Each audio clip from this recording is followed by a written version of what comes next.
À l'entame de mon propos, je voudrais remercier tout un chacun de vous pour l'honneur que vous nous faites à travers votre présence à cette cérémonie, en dépit justement de vos calendriers que je sais très chargés.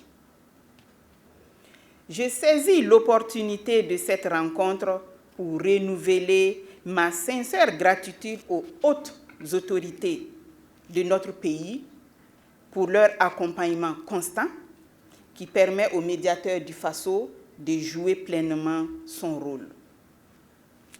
Comme vous le savez déjà, le médiateur du Faso a pour mission de défendre et protéger les droits des citoyens contre les abus et dysfonctionnements dans l'administration publique. Il travaille également à prévenir les conflits ou crises et contribue à leur résolution quand ils surviennent. C'est en vue d'être plus performant dans l'exécution de ses attributions que le médiateur du Faso s'est doté d'un plan stratégique couvrant la période 2023-2027 et qui est bâti autour de deux axes stratégiques qui sont le renforcement de la gouvernance et le rayonnement de l'institution d'une part, et la promotion de l'état de droit, de la bonne gouvernance et de la réduction de la fracture sociale d'autre part.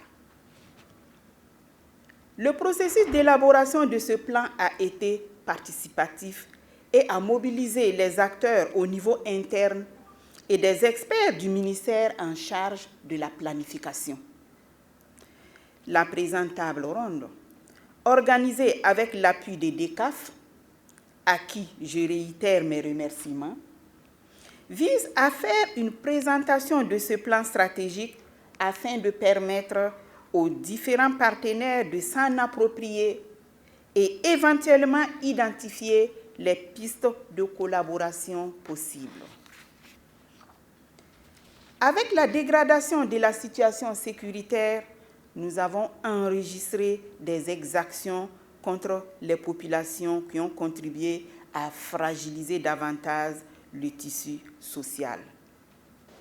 Ainsi, nous constatons des tensions inter- et intracommunautaires, une altération de la confiance entre les forces de défense et de sécurité et les populations, une exacerbation des conflits fonciers, etc.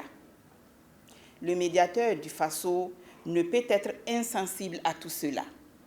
C'est pourquoi son plan stratégique qui fera l'objet de présentation tout à l'heure, l'institution a inscrit ses actions non seulement dans le sens de promouvoir la bonne gouvernance administrative, mais aussi dans le sens de la réduction et contribuer à la réduction de la fracture sociale.